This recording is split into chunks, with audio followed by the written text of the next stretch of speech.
All right. Yesterday in class, which this year was Friday, we did not get to the last problem on the notes, problem number 14.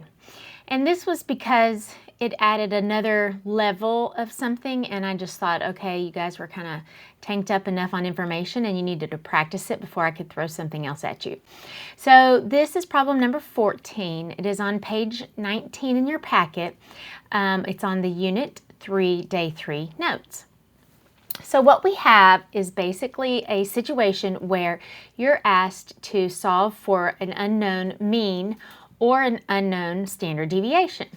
They did not give any context here. It was just basically figure out the process and let's just practice the algebra. So the first question on number 14, there was parts A, B, C, D. So the part that you see is that we have a mean, and then we're asked for the standard deviation. So what we have here is that it says 35% of the data is below 1200. Well, that's the X value. So the issue is I have the X, I have the mean. So FYI, on these problems, you have to use the z-score formula, the X minus the mean over the standard deviation. So currently I have the X and I have the mean. So X and mean are the two things that I have. Okay, so, and then I'm of course solving for the standard deviation, that's the unknown. So here's the thing. I've got to do some work to get this z-score. Okay, so the z-score is not immediately apparent. Now, the number one mistake students make is they take this number here and they call it the z-score, and they'll put in 0.35 for the z. And that is a big no-no. In fact, it's so much of a no-no that I made a song about it, that it says, percent is not the z, it's not the z, use the percent to find the z, use area below as the percent. Percent is not the z. Okay, and it goes to that champion song. But anyway, so 35% is not the z. It's not the z. You use percent to get the z. And so what you're going to have to do is use the standard normal model and put in that 35% left to get the z-score. So let's go do that. Let's see here. So I had forgotten to do that, pull up Desmos. Okay, so when we go to Desmos and I put in the normal distribution, normal dist of 0, 1, and I want to see a picture of that right here. Okay, cool. And so I want to find the bound with the left 35%, so 0.35 to the left, okay? So because I'm using the standard normal model, I know that this number right here, this is my z-score. So negative 0.39, that's my z-score, and so that's why I put that in there. All right, now once you have those three items in there, you can solve for the fourth piece of data that is missing. And so to get to that fourth piece of data, what I'm going to do is I'm going to get the standard deviation, get the variable off the bottom. And so I'm going to get the variable off the bottom. I'm going to multiply by that variable on both sides. Okay, so what I end up with is negative 0.39 standard deviations equals, and then I'm going to go ahead and do the subtraction, 1200 minus 1250 is negative 50. Okay, and then I'm going to divide by negative 0.39 on both sides so that I can get the standard deviation. And so the standard deviation is 128.21, whatever that context is. All right, so a couple things. Keep in mind, standard deviation is a context value. It's how wide, it's the variability of that context. Okay, so standard deviation is context, means context, X is context. Z-scores are not anything. They are just a distance. So they are a standardized distance, okay? They're the number of standard deviations. All right, so you could practice B, which also has you find the standard deviation. So if you do that correctly, then the answer you'll get, so I'll leave that there for you.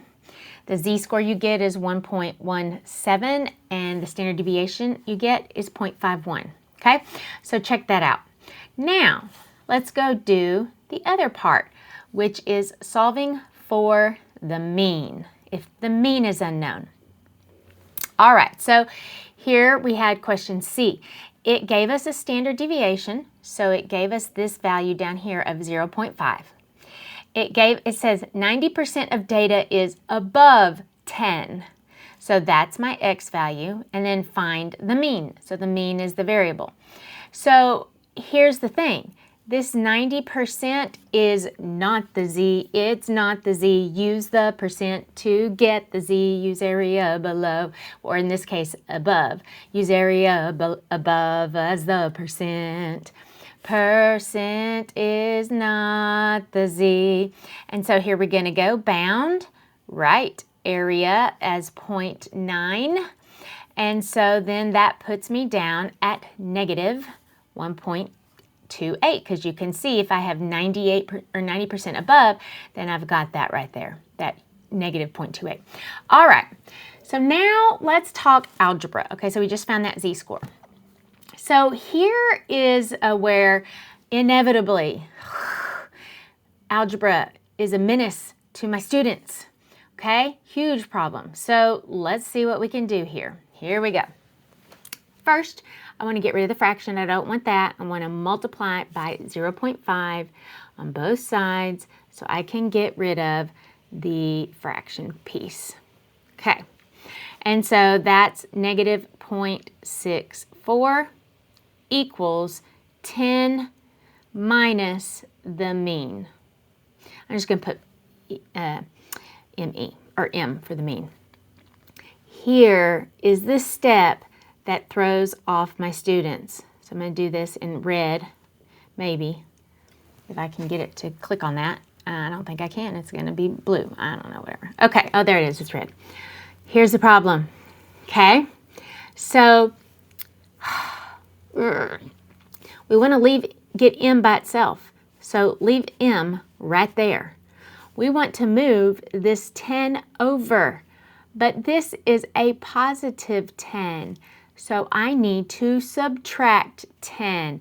This is always the problem when my students don't solve this correctly. And so what they get is negative 10.64 equals the negative mean. So then that mean is the positive 10.64. I am telling you, in answer choice on a multiple choice question will be, see, because here's what people want to do. They want to go, they see this minus here, and they want to go plus the 10 over. That's the wrong answer. And that is going to be an answer choice if it's a multiple choice question. You do not add the 10 over, you subtract the 10 over. All right, so there you go. That's how you do those. And so then you can do the last problem here, question D. And if you do that, your z-score should be negative 1.88 with the mean ended up being 615.5, and that would be whatever context that is. All right, so there you go.